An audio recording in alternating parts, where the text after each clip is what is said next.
Loitering with intent to inflict criminal damage on a cake. Or something. That's it. Right then. Okay. Welcome back to Delboy's Garage. This is part 2 of the current Q&A. Delboy Stores. Delboy Stores, yes. Storm and Norman here. Just trying to make yourself look more intelligent. Or more interesting. Well, we got some technical questions last time and I felt a bit out of depth. So if we wear brown coats this time, we know a bit more about what we're doing. And also, if you spill cake down your brown coat, it doesn't show. Yeah. It doesn't show nearly as much. Let's just try this one. Chocolate carrot cake. It's not. It's chocolate salted caramel, which is very trendy. Mmm. Oh, that's a bit alright.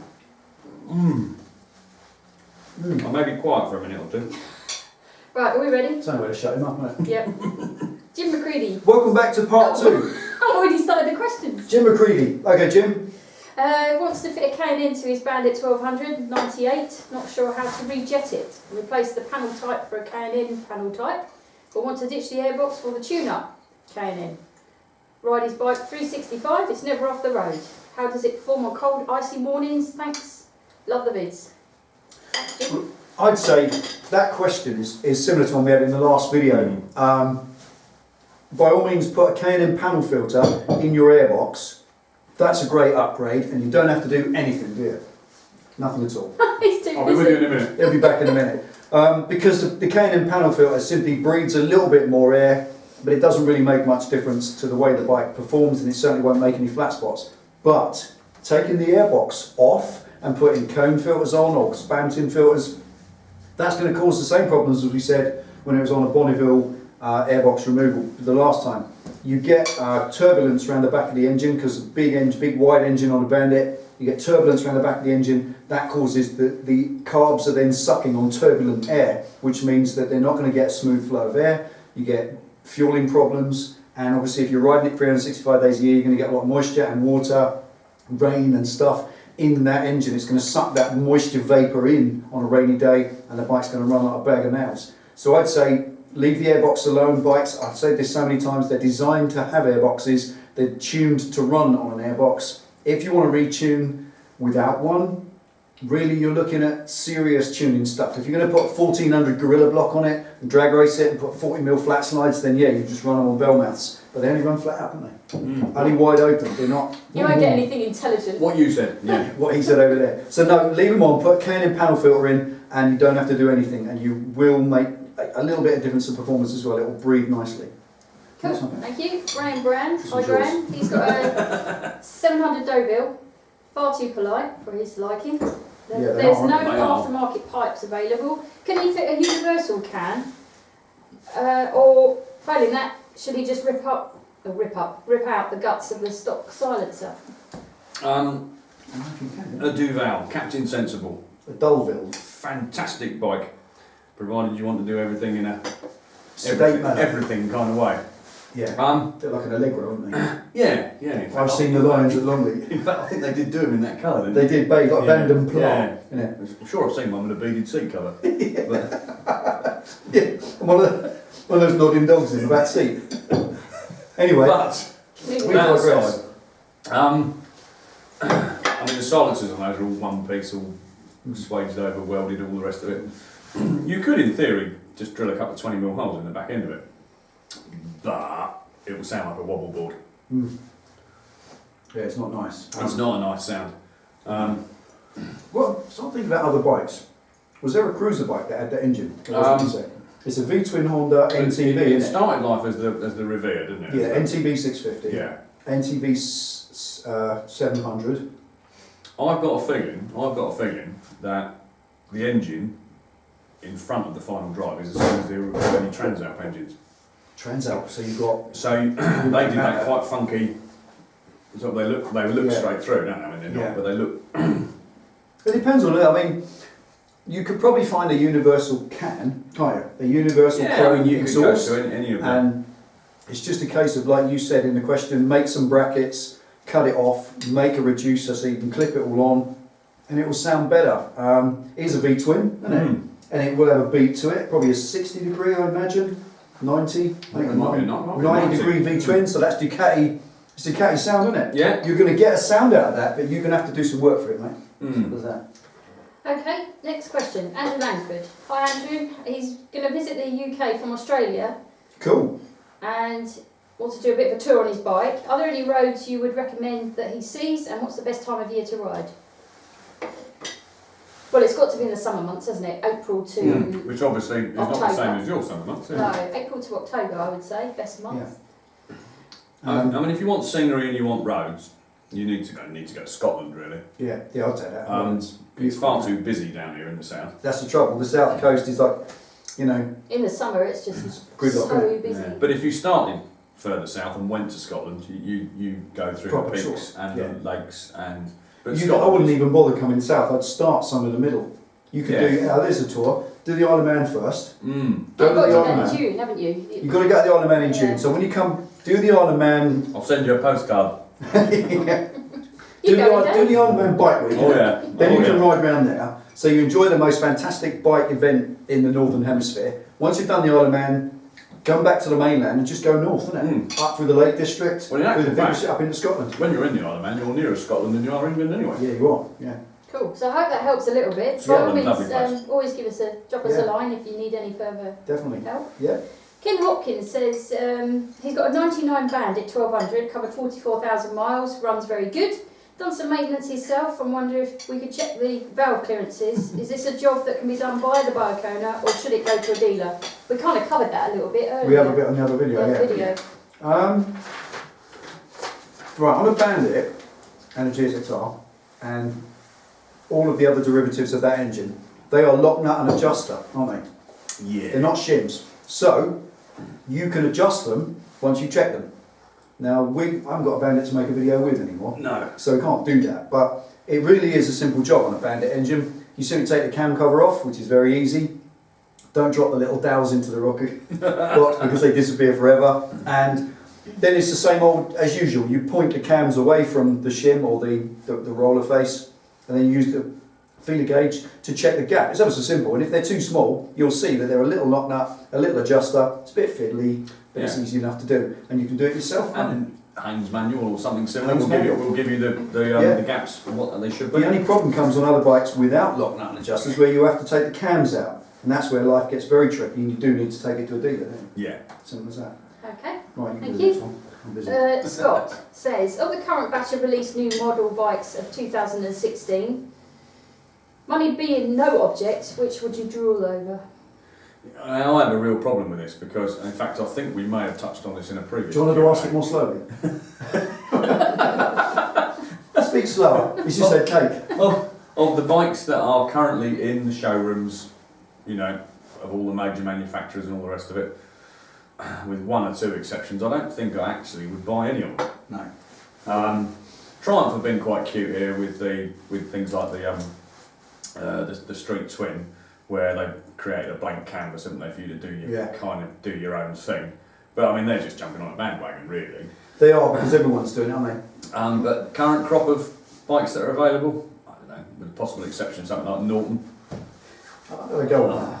Yeah. But again, you don't even want to have a go on it. The question is, what would you have? Yeah. I mean, if you're going to go the most extreme, Kawasaki H2, Yeah. probably better still if it's money no object, an H2R, and just ride it on the road. Yeah. Because then you've got £60,000 bike, 25 horsepower. Blisteringly fast. Blisteringly awesome. You'll never ever get on top of that bike and ride the wheels off it. No. So what a great thing. But I don't know whether that would be quite boring after the first few days because you kind of need a track for it. Can't Yeah. ride it in the high street in the rain. No. So there becomes the problem. For me, I like a bike I can use any time I want. We get varied time off, don't we?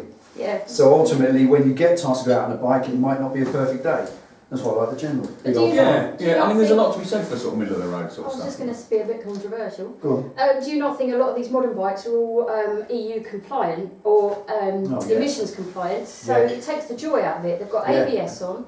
They're all dumbed down. I think, then, yeah, exactly. I mean, the answer is, if the money's no object, probably buy a VMAX, the new VMAX. Yeah. Give it to Roland Sands to Yeah. make one of those custom bikes. I saw a series on YouTube of Roland Sands and two other bike builders, a French guy and a German guy, that built VMAXs into bespoke custom bikes. And I think that's money no object. Hand him a £20,000 VMAX and say, make Yeah. me it like a Yeah. Streetfighter, which it can be because it's got so much potential. Mm. So that's pretty cool. Or There was a guy who made that Rocket 3. What's his name?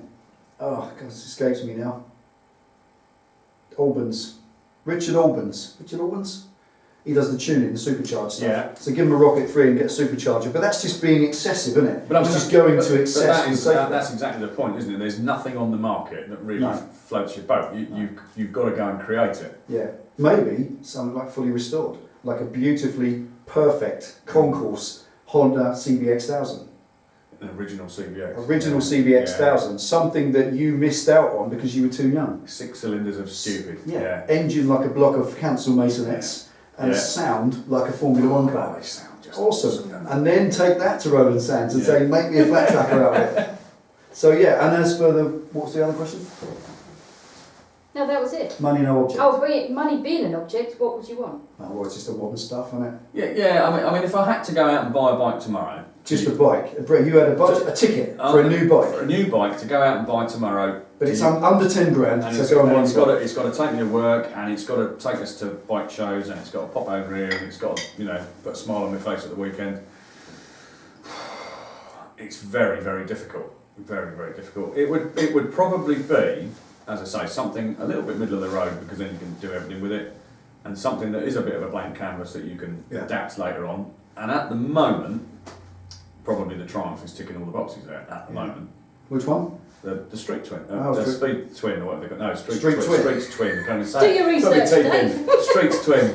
See what I like? That Honda have just bought that CB1100, isn't it? Now you see, that's a really nice bike, isn't it? Really Yeah, nice retro, bike. Yeah. brand new, off the floor, Honda CB1100, the new one. I kind of like it because it's all retro. The styling is really bang on, isn't it? Yeah, when you look at a lot of the manufacturers that bring back an old model, certainly Triumph for instance, there's nothing classic about the Street Twin. No, It's like a no. little Streetfighter It- with an old tank on it. You know, cool, very Yeah, cool. It's a blank But canvas. there's nothing elegant about it or graceful. You know, you get that CB1100. I love what Honda have done, so I think something like that would be cool, just as a budget. But that's because of the age group we are, though, isn't it? Yeah. It evokes the right. Yeah. It does. They It could talk evokes- about this all yeah, day Yeah, long. next question, or cake, one or the other. Your favourite motorcycle movie doesn't have to be specifically about a bike, but contains a bike in a notable way. Go on then. Mad Max. Yeah. I mean, it is the. We're talking about the original proper Mad Max film. Yeah, Mad Max 1, the first Yeah. film. Just Mad Max. Just Mad Max. Great film. I think the point of that is it's a seminal film for you as a biker. Yeah. I was inspired by the Toe Cutters gang and all the Yeah. Z1000s. Yeah. Also, there was a film just before that came out called Stone, which most of you, if you're into it, will know. Stone was the same thing. It was a gang of blokes who all had Z900s, Australian bike gang. I don't know how, but I think for us in the 70s, the bikes that we could see on the roads, that the backpatch wearers were riding around on was Z900s, CB650s, CB750s, big muscle bikes, Z1300s, CBX1000s, big muscle bikes. In America, they were riding choppers. It was Easy Rider. Yeah. So it's a cultural thing. For me, it's got to be Mad Max because that's what made me realise that a bike should be raggedy and dirty and used. They should be used. They're built to be ridden. And have patina and look like it's been abused a bit and cool. That's how it should be. But So I think that said, I mean, I like a good laugh as well. I mean, everybody likes a good laugh, don't they? I mean, and there are a number of we had noticed, actually. there are a number of quite funny films out there, aren't there? Which Yeah. sort of, I mean, I particularly like Freebird. Freebird. Particularly like Big transit van full of ganja, eh? Freebird. Yeah, all the things you can do in Wales in a weekend. We've got to move on, I'm afraid. Paul Sleepman, has the garage door been clad with anything? I put stone wall on mine, it insulates and absorbs sound well. We've got to be careful with sparks. If you look at some of the videos we've done fabricating in the past, when you hit a piece of welding or something with a grinder, it might send, a 6-inch plume of sparks and that bounces off a wall. And if that were to hit something soft, like rock wool or whatever, you could have fire issues and all sorts. So a working garage like this, where we're doing fabrication, you can't have soft furnishings. It doesn't really work, does it? We've got a few things that we'll We've be had to doing take in all the the throws future. and the scatter cushions out, haven't you? I have had to, absolutely, and those nice chintz curtains I had behind the lights. Gutted not to get rid of them. We have got some plans. What, for new scatter cushions? Trevor Jones says he's just rebuilt his SRX 600 engine, new sleeve, new Waseco piston. Kickstart model, compression is really high, making it difficult to turn over. Do you have any tips for getting the engine bedded in? And he's got to put it back in the frame yet. I mean, bedding in is running in. He's running in. Don't hold them at a constant speed or constant throttle. They need to be on load, off load. Work the engine. Yeah. But, that's the question with all running in of all engines. People ask this when they go buying new bikes. Don't treat them like they're made out of cotton wool, because the idea of rubbing everything together inside that newly built engine is actually like making sure that it grinds into itself and settles down. As long as you've got the right oil in it, and enough, and it's warmed up, just ride it reasonably normally. Don't rev it out, because the speed of that rev causes excessive heating. And don't also... But more importantly, don't let it sort of, struggle. Don't let it lug. That's right. Don't lug it. That's the thing. You'll knock bearings out and that sort of thing, and bushes and shells if you start labouring an engine hard. But it must have some work. It's kind of balance, isn't it? Yeah. Also, an engine like yours, it's an old motor, so although you've rebuilt it, the parts inside it are still 30 years old. Yeah. So do have some respect for it, and I would say give it 150 miles, dump the oil, chuck some more in. And away you go. Yeah, absolutely. Great engine. Great engine. You just built a steam engine, isn't it? Can't kill it. I like it. Maybe about 12 horsepower, but up vertical. Yeah. Wonderful. Good luck with that. Cool. Cole Kersey says he needs to change the air filter on his CB250 RSA, as the original foam filter is no longer available. Oh. Can he change it to a K&N type, but will he need to reject the carbs? Right. You can get, I don't know whether you can get a K&N filter for a CB. I mean, if you mean inside the airbox, then we've said this, 3 times now. Yeah. But I would say just, I don't know, can't you get it? I'm surprised you can't. I should think you probably can. New old stock, that sort of thing. Yeah. Somebody will have one. If you're really stuck and you haven't got it, you do need to put a K&N on, then yes, but it's suck it and see. Put the K&N on it, ride it, and see how it feels. If you get a flat spot, get a Dynajet kit for it. Put the Dynajet kit in. The Dynajet kit itself gives you different jets, obviously, and it gives you a drill bit to drill out the slide on the carb, so it will lift quicker, and it gives you an adjustable needle with notches, so you can set the needle height at different heights. Do they still make colour tune? Do they still make that? No, long ago. LIDAR air corrector kits as well, long gone, baby. No, Dynajet kits kind of blasted the whole market. They killed everything. You can also get instructions with your Dynajet kits that shows you how to fit it all. But I don't know if you need to. I think the little bike like that, they were a little steam engine. It's the only bike that was less impressive than the Super Dream, wasn't it? So put it on, suck it and see, and I'm sure it'll be okay. Let us know how you get on. Be interested. Okay. David Butcher says figures that patrons are interested in the channel itself, not just the content. It's clear that this is way more than a hobby. Now you've got funding and some freedom to do things you couldn't do or try before. What does success for the channel look like to you at the moment? Oh, Dave, it's a typical Dave question. All right, mate, nice to hear from you, Dave. Oh, it's always detailed. I don't know, really. What does success look like? Usually it's kind of green with pictures of the well, it's just that the channel is growing and continuing to attract people. But then, do you know what the most lovely thing is? Cool.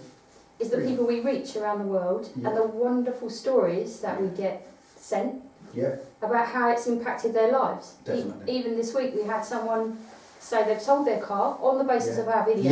Yeah, we did, Sold their car, bought a bike, took their test, and is now on the road and can't thank us for the inspiration. And he's in his 40s, wasn't he? Yeah. So I think that's, to me, is success. Success is that what we intended this to be keeps going and it expands, that we inspire people to work on their own bikes and to fix them themselves and to enjoy that broad span of ownership and that joy and pride of ownership in their bikes and that better knowledge, more intimate knowledge of their bikes with a little bit of how-to. Doesn't matter how technologically advanced the motorcycle gets, it still needs an oil change, it still needs the brake pads changed now and again, and it still needs chain adjusted and a little bit of lubrication, so you should always be able to look after your bike. So that's success for me. I'd say I totally agree with that. Yeah. And I think it's also about the fact that hopefully that we inspire people, that we go out and have fun on our bikes, and if you sometimes go out for a ride on your bike and you come back and you feel like I did yesterday, you come back, you feel great, you've had an hour's ride, and people who don't ride don't understand it. Yeah, I think you do have to do it to understand it, don't you? That's a Harley Davidson mantra, isn't it? Yeah. If you had to explain, you wouldn't understand. That's the point. But from success of the channel, I don't think we'll ever make this a job, because you need massive corporate sponsorship, you need studios, you need tech guys and all sorts of things, and of course the other side of it is you then need an exposure outlet for the people to watch it, like a TV company. And then does it fundamentally change if it's a job anyway? It does. That's right. And also, if it becomes off YouTube and it becomes, Yeah. you know, on the telly after what's his name, Henry Cole, it's no longer what we are. It's no longer hardcore. It's no longer YouTube videos. So success is just keeping doing what we're doing, being able to fund it like we are with Patreon, and just like all things, follow wherever it leads. Simple as that. And we'll And take. Steve Newton says, with the increase in manufacturers' trend to supply as standard a growing array of electronics, is it the death knell for the home mechanic? Wow, there you That's a great question. Great question. It is a Actually, great that is question. question Yeah. of the series. I Yeah. love that question. Yes. Quite deep, that. Actually. Very good point. Yeah. The end of the home mechanic. Well, there's the point, isn't it? Because the mechanic is dead in the water. Nowadays in your dealership you have technicians. Yeah. Or sorry, Master technicians. technicians. Master technicians. Storemen don't have brown They coats anymore. probably have white coats. They have white coats now that never get dirty. And 4 pens. 4 pens, I've got 2. Oh, I have space for 3. Space for 3, yeah. But that's the point. I think, yeah, for me, I would say that all bikes, what we said just now, Yeah. bikes will always need maintenance. So it doesn't matter. The home mechanic can still change Yeah, brake it pads. doesn't matter how electronically involved your bike is. No. You still got to hoist it up and tweak the chain adjustment on a Sunday or whatever it might be. There's always things to do. Absolutely, you still And- got to clean it. And those are the things that make, when you interact with your bike, those are the things that make you understand it. And not only that, in a world of manufacturers that are bringing out bikes that are specifically to be modified, like the Street Twin and the likes, you can buy that bike and it's appointments such as Yeah. shocks and bits and pieces are all deliberately rubbish Yeah. to keep the quality at a level where you want to restore and repair it and modify it, and also that it's cheap for them to manufacture, so Yeah. they can give you a cheap price tag. You go and buy today's Street Twin, you can see the shocks need changing day Yeah. one. So you put some nice ones on, and then you do this and that. So there'll always be modification, won't there? Bikers will always modify their bikes. Yeah. Don't ever be afraid. Yeah. I don't ever believe that will stop. I don't think it's in you to do it, I think, isn't it? Even if it's clipping on bits of carbon fibre Yeah. and bits that are more exotic and more decorative, then that's a part of it. Changing the brake levers on your bike for a better span of adjustment, that's great, and it's a mechanical job. So no, the mechanic will does it, but I don't think we'll all become technicians, will we? I don't know. That's the point. We're not all going to buy a laptop and a bit of software from every manufacturer going, but No, that's right. but that sort of interaction with your bike you have, in your garage at a weekend will Yeah. never stop. It will go on. It will always go on because modification will only ever get bigger. Yeah. It's bigger than it's ever been. Do you think so, Ben? Yeah. Cool. Cool, I can talk.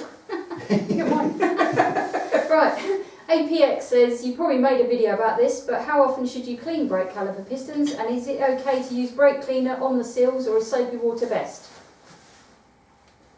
Well, it's perfectly all right to put some brake cleaner on pistons and seals and all This the is rest the of name, it. isn't it? Yeah. Well, the point is there that the seals in brakes are resistant to brake I cleaner. mean, they are.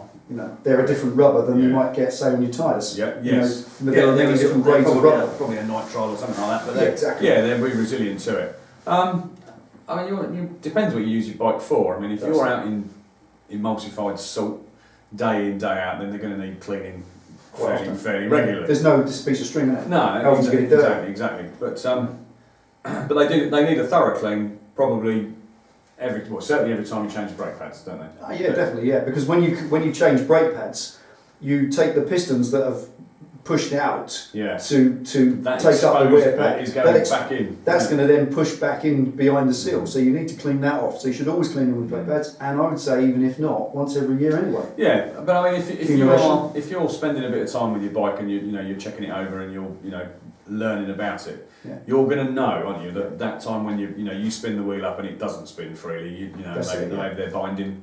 Give it a spin, soon find out. You'll get a feel for it. Cool. Definitely. And Peter says, critical fasteners, he's obviously got a Harley here. Harley, yeah. Manual says to check tightness. I assume this means the torque values. And it also says engine mount and stabiliser links to inspect. What I want to know is how critical are these two items in the service? I'd hate to have to go to Harley, I love this comment, because they'd ask me to remortgage my house. Yeah, they will. That's because the critical fasteners check is something like a 4-hour service. What they do, for those of you who don't know, the critical fasteners check is part of your Harley Davidson major service, and they go over the bike and they check with a torque wrench a myriad of different bolts and make sure that they're tight enough. Some in the book will tell you they have to be backed off and then screwed back up again. because they can actually tighten themselves. So they're ensuring that they're not too tight and therefore going to snap or shear off or seize up for the future when you do need to take them off. Yeah. But generally it's stuff rattling loose, so that's what it's about. Because they do vibrate, don't they? Absolutely, it's what the whole thing with Harleys are around. They vibrate more than any other motorcycle on the road, so they do need that done. And I don't know whether it's... I mean, I've carried out one critical faster check in all of my Harley mechanic career, and I didn't have to adjust a single thing. No. I didn't get one single bit of movement on one single bolt. The other thing I have is the point that if a bolt's Loctited and you're going to get a torque wrench on it and make a movement, if you move that fastener, you've broken the that needs to be undone, cleaned, re-Loctited. New Loctite, put it back in, re-torque it, and that's what the dealer will do. Yeah. They'll take all the shock bolts out, they'll do everything. So it is a long process, but how necessary it is. But also you can do it yourself. I mean, Harley Davidson make the best manuals in the whole known universe. They do, 4 inches thick. So, everything in it. Provided you can read, We'll take account of these things, don't we? Yeah. It's all in there. And That's why Dave can't buy a Harley. That's right. Also, provided you can read a Harley Davidson manual, because every statement is 4/5 of it is about how it causes murder, death, kill, and serious injury. But that's the main point: is buy the Harley Davidson proper workshop service manual, read through those fasteners, get yourself a torque wrench, stick a socket across them, just click them. I think one point you made in there was some of those fasteners you can't get to them without taking other stuff off. Yeah. Now, once in the bike's lifetime, it may be worth checking that. But to be honest, if you're worried, what you can do is a bit of marker paint. Stick a dot of marker. Yeah, a bit of nail varnish, just a dot on that bolt and a dot next to it on the engine or whatever, and make sure that those 2 dots stay lined up. Every now and again, keep an eye on it. If those dots don't move out of line, the bolt hasn't moved. So marker paint's a good way if you can't get to the bolts. But don't overthink it and don't worry too much. Modern Harleys are more reliable than some jack bikes. Yes, yeah. Really are. This one probably for Dave For because I don't go anywhere. Aaron Fitz says, do you have any experience of long distance riding or touring within the UK? And What, with my bladder? I mean, if there's a toilet every 40 minutes. I'm self-employed, so I don't go anywhere. I don't get any holidays. Well, mate, I don't really. I mean, I don't really. I mean, I've done sort of Normandy and I've done, a few little jaunts in the UK. I don't do what I would class as touring. No. I mean, I quite often go somewhere. Yeah, longer distance rides. We do the rides, don't we? We go day rides. Certainly day rides, but never a long distance. Not really touring. It's time off though, isn't it? We all work full time. It's very difficult sometimes to work, when you're working. So. No, I think my longest journey this year will be, I'm off to Liverpool to catch the ferry in a few weeks, but... 200 miles, isn't it? It's 250 miles to Liverpool from me. It's half a day if you tour. So, yeah, that's probably the longest jaunt I'll do this year. Cool. Cool, next one. Albert Heaton says, would you recommend a sat-nav for my ZZR 1100? Would you wire it straight to the battery? I should have brought my bag in. You sat-nav, got my map. Take it to the tank. Yeah, map. Honestly, I've got sat-nav. Well, today's top tip actually. Go on. My AA map came free with the Daily Mail. So that's 50 pence. Well, buying the Daily Mail was cheaper than buying the AA map, so I just bought a copy of the Daily Mail and got a freebie. Yeah. Well, I've never used one. No, I don't use a sat-nav because there's a brilliant system in England, certainly, called road signs. They're ever so accurate. And of course, there's maps. So you can normally plan a journey out. You can write it out a junction at a time on a piece of paper and stick it on the tank. If you really want to follow one, I don't know, the Garmin, you see? I did buy one when I went to France. Yeah. Some years ago now. And it was rubbish. It just kept wanting me to go down one-way streets and because so many turn right where there's no right turn. But I've seen also there's a good dodge. You can buy I've heard this one. You can buy the motorcycle sat-nav, which is waterproof and loads of money, or you can buy the car one and then a 20 quid waterproof case. Yeah. Which is, to my mind, a great dodge because it's about a third of the price. Or just follow someone that knows where they're going. Follow someone who knows where they're going. Yeah. I find rallies that way. If you just wait around the area of the rally. Just look for a flower bike. Look for a flower bike in one direction with tents on. Yeah. And people with cake in their beard. Oh, they're going to a rally. We are all technophobes. We are technophobes, I'm sorry, we don't really do sat-nav. Sorry, not sure. Which leads us on to Brenger, who says he's just swapped his 1100 RT BMW for a ZZR 1100. Sterling choice. Oh my goodness. Sterling choice. Bit of difference. Excellent upgrade. Have you ridden one yourselves? What, ZZR 11? Yeah. Is that what it is? Yes. Yes, I had one for a little while when I worked at a bike shop. Absolutely blistering. And the thing with ZZRs is you find that people that have owned them well, they quite often go on to own another one, don't they? They love them, absolutely love them. It has a massive following.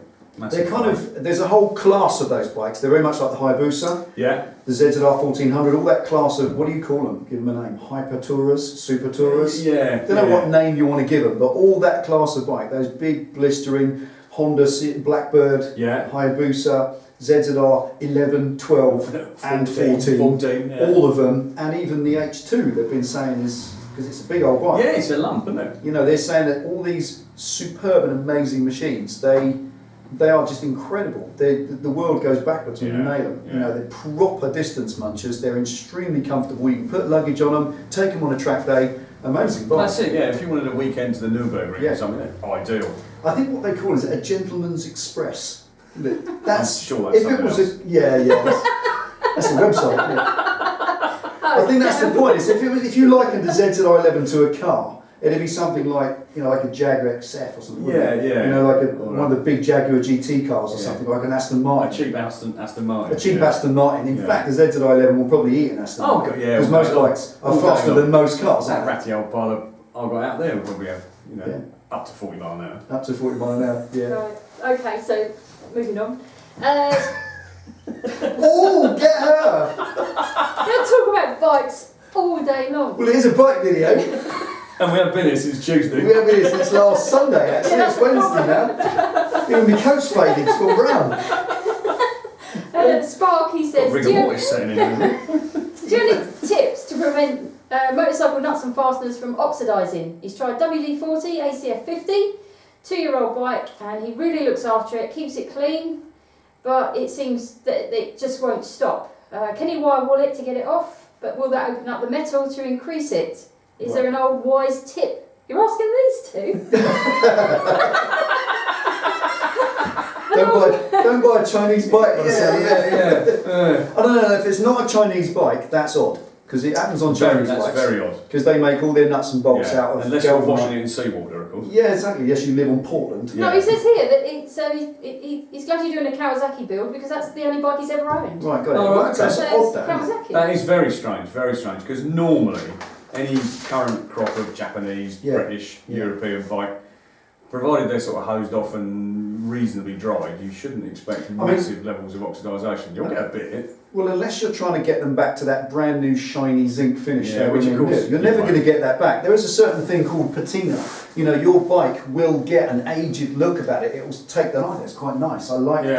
I don't like a bike to look like it's just come out the wrapper. It's got to look like you've ridden it. So don't overthink it too much. But if you really want the right way to go, is a Pro Bolt kit. Go and look for a stainless Pro Bolts. If you just go on eBay and look up Pro Bolts, Pro-bolts. Pro Bolts are a company that make kits. Now, avoid the coloured alloy anodised rubbish and get stainless steel. Also avoid all the fancy metals, titanium, iridium, meridian, and all that rubbish. Unobtainium, Get straightforward stainless steel. Now you look at modern Triumphs today, they have stainless steel fasteners on the engine. And they don't even discolour nothing. So once you put stainless steel in something, you know, you get a big tub of bolts will turn up, all varied sizes. You just basically take a bolt, tip all them in a tray and level them out. Take one bolt out of your engine at a time, match it with a matching one from your Pro Bolt and put that in. Obviously you've got to check torque settings, whether you need it to be copper slipped in or Loctited in, so work with all that. You'll know if it needs Loctite because when you take the factory one out, it'll be stiff. It'll be on there, It'll be stiff and all that.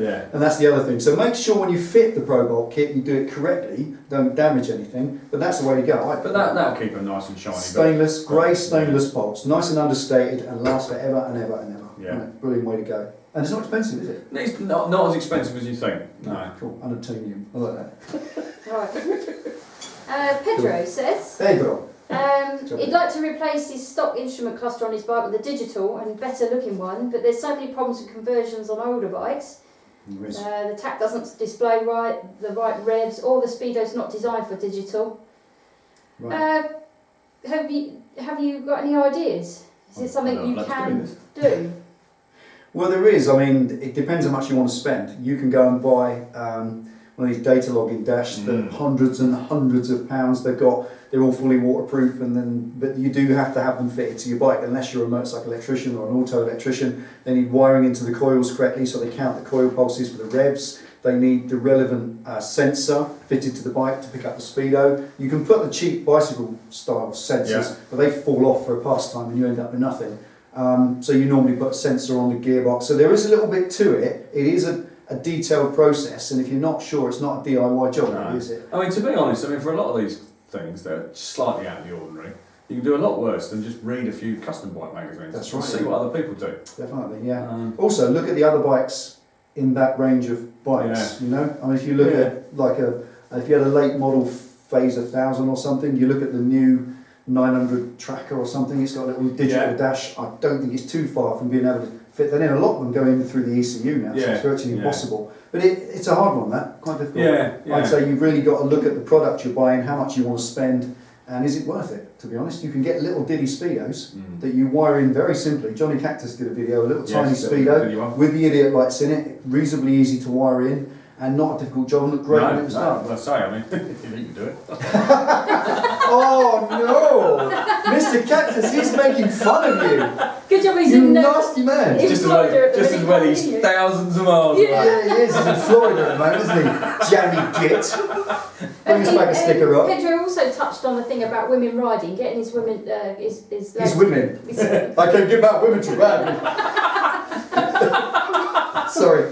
Getting his wife to ride, but obviously he's got a 93 CBR, getting a smaller bike, but she's not convinced she's going to learn. And how do you get more interested, because he'd really like her to ride? Well, I get this a lot from men contacting me saying, how do I get my wife, girlfriend to ride a bike? You can't. No. They either want to do it or they won't. Yeah. You can't, you've got to have that thing in you where you think, as a woman, I'm just going to take the ball by In the actual fact, the 93 CBR is actually a brilliant bike. It's a great first all-rounder, Absolute isn't it? But I've brilliant noticed this all-round though, we go to places like West Bay, and girls will come over to you on your bike and ask if they can sit on it. So I think if you can find a place other girls ride and get her meeting other girl riders, that's a greater inspiration than any bloke telling her she can do it. Yeah. You know, you might have a training school locally to you that's got a female instructor. That would be a great way to go, because you know it's just people teaching in the same mindset. Feel comfortable, isn't it? But even if you go in the car as a family to a bike event and just mingle and chat to the girls, ask about their bikes, and she might then just think, you know, I really want to do this. Yes, right. But you can't force it. No, sadly. It's a slow process. Again, email me if you want to ask me any questions. Happy to help. There you go. Cool. Right, Wayne Floors says, Wayne, if you had the choice of any bike in the world, what bike would you take on your favourite road? And what's your best road trip? I don't know. It's difficult to know because what road? I don't know. Yeah. Favourite It's quite road. difficult. First of all, favourite road probably the island. I mean, Mad Sunday. I mean, it is. I mean, I have ridden across the mountain at the Isle of Man on a Kawasaki Z200 the last time I actually rode across there, which was terrifying. Took ages. Absolutely, it did. Yeah, lap time about 4.5 days. But you got back. And it is. Yes, I mean, it is an outstanding stretch of road, but then there are many outstanding stretches of road, aren't there? There are. There is. This is the great thing. We live in a beautiful country with some amazing roads. I don't know. For me, it's got to be something I can round the Highlands. Yeah. And something just comfortable. You know, I know it sounds completely mad. But something would be really cool, like a Goldwing, around the Highlands. Yeah. Just enjoying the luxury of cruising around on this big old yacht of a bike. I quite like Normandy because there's nobody there. That's right, empty. It's just empty. It is just empty. Yeah, but if you want to Which is great because I mean that's what you want, isn't it? Yeah. France without the French is just wonderful. Steady on. There I go again. Steady on. There you go again. You'll have to get that notice written out again. You might have to edit that out. But that's the point. It's different things, isn't it? A Goldwing round Scotland, cruising, looking at beautiful scenery, or take an H2 round the island when the road's closed. Yeah. Just after the race is finished, before they open it again. I'll catch him up. Don't worry, I'll catch up the back riders. Do you know what I like to do? Go on. Yeah. Cruise on my bike with a great big gang of you, just heading down the road, don't matter where it is. Actually, I mean, It's the there is best something to be said for that, isn't there? Just being with the people you want to be with. Just with your family. Your family and friends, just riding where you want to go. Yeah. Cool. Right, next one. Andy says he maintains 3 bikes and is considering a lift or workbench to save his knees. Oh, know that one. There are lots of different ones around. What are the advantages of a lift compared to a fixed workbench? Any info on expensive purchase would be really helpful.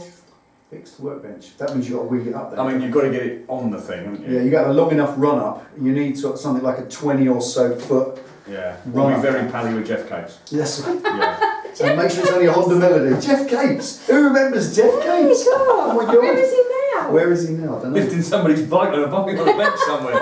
I think, Maybe he's stuck under it. no, never. No, he'd have just thrown it off.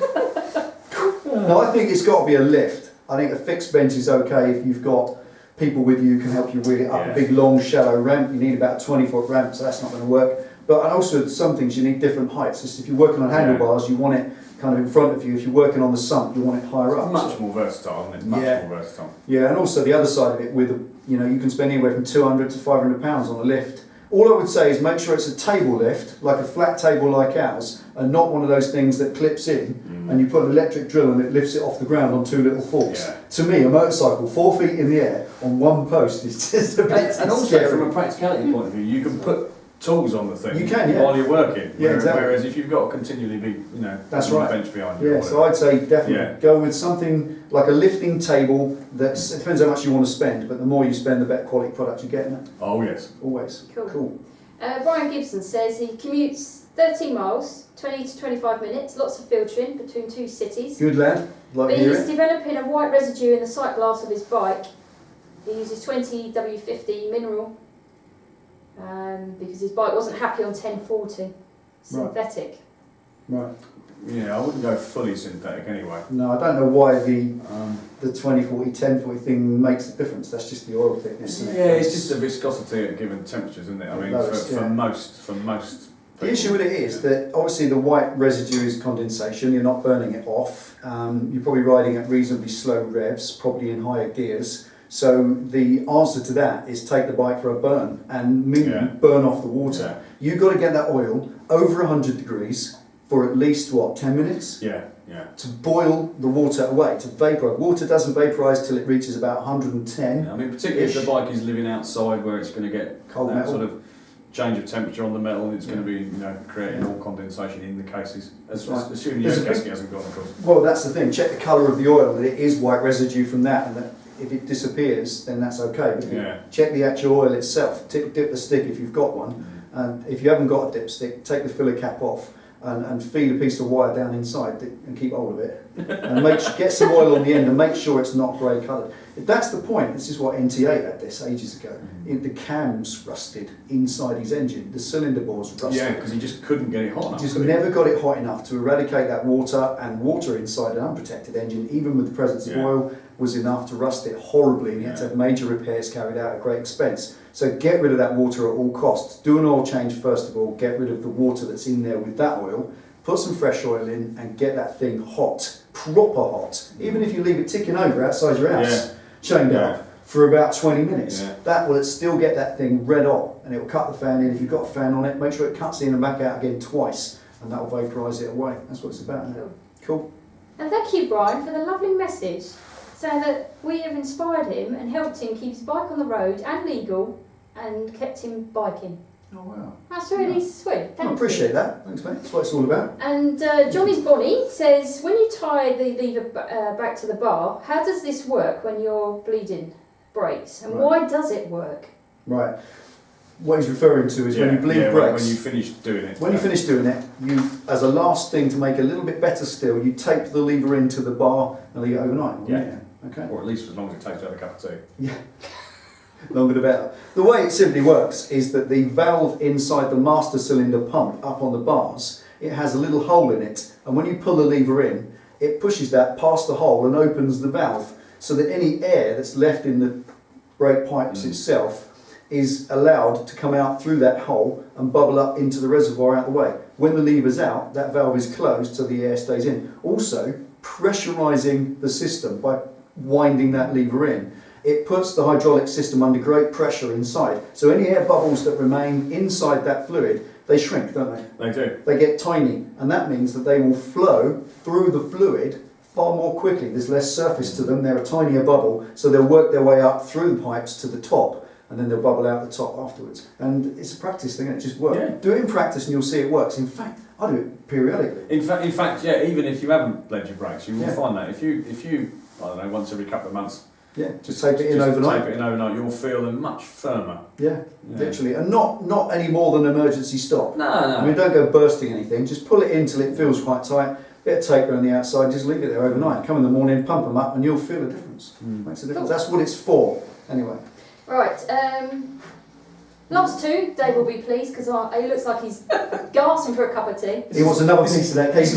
This is my dehydrated. No, he's got in the carrot now. He's got your carrot in a minute as well. This may not be pretty, because it's health food. I could be allergic. You know? So not a nut allergy, but a carrot allergy. Me and celery would have you on.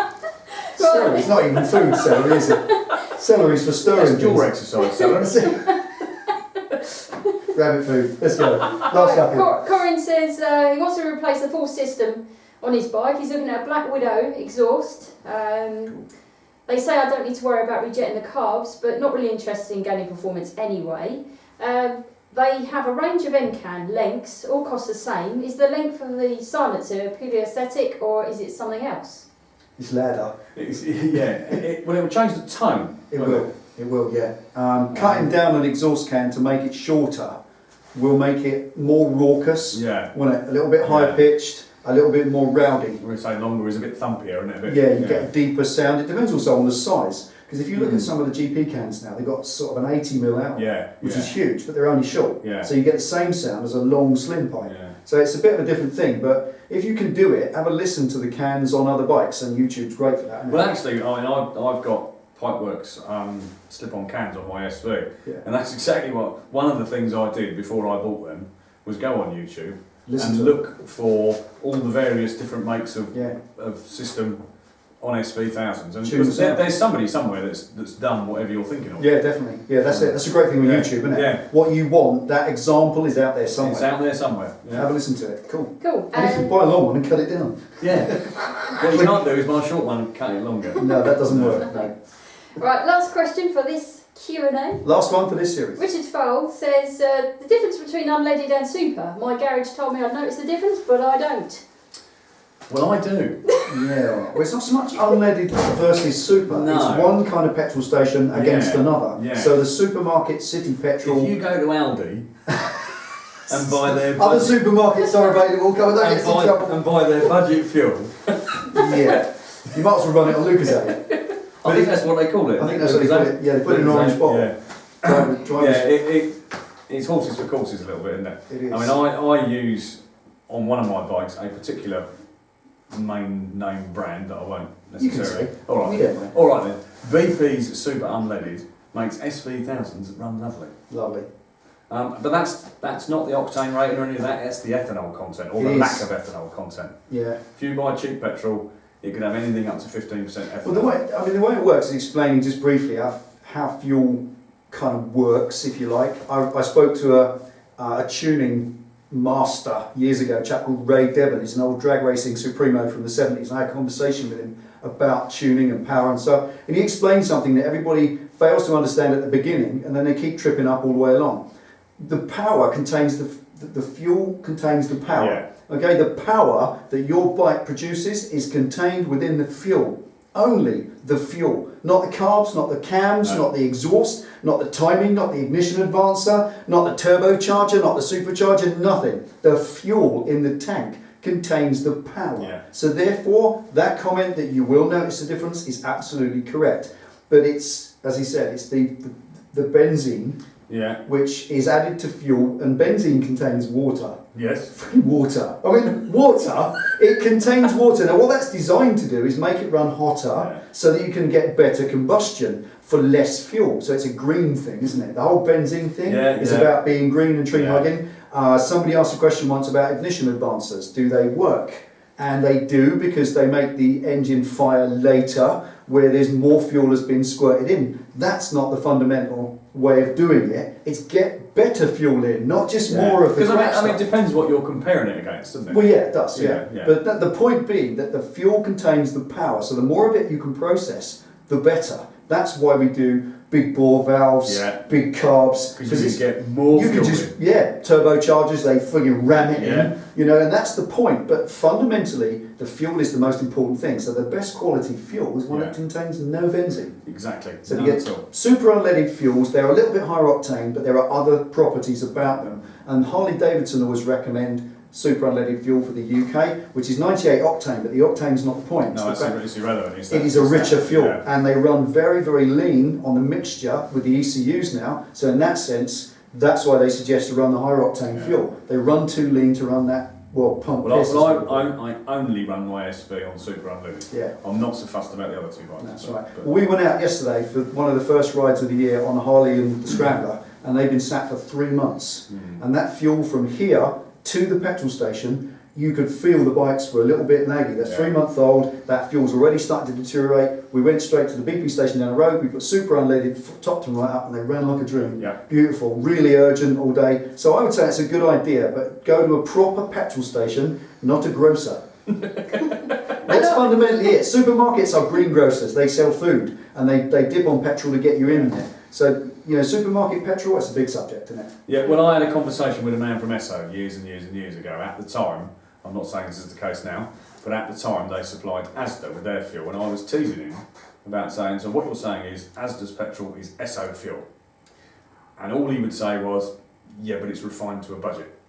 There you go. So it's Esso fuel, yeah, but it's refined to a budget. Refined to a budget. So the reason Esso fuel is more expensive than Asda fuel is because, yeah, it came from the Esso refinery, but it is not the same. They make different fuels at the Esso Yes, refinery. they do. One for Esso stations and one for Asda. Yeah. It's all about profit, isn't it? Yeah. Simply about the profit they make on it. I'm sure it's a lot cheaper than other stuff, isn't it? And also, look at the general person who's going to use a petrol station next to the supermarket.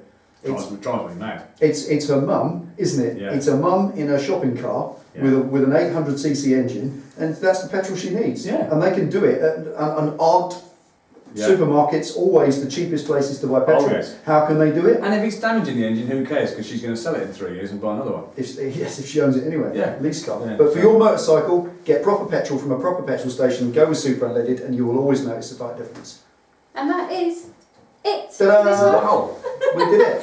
Must be time for tea. That's time for tea and more cake. And you haven't finished your carrot. I'm going to eat my cake, and you can eat your carrot. Right, so thank you for watching these last two. We're going to do more in the future. We'll pose the questions next time open to the wider audience rather than just patrons.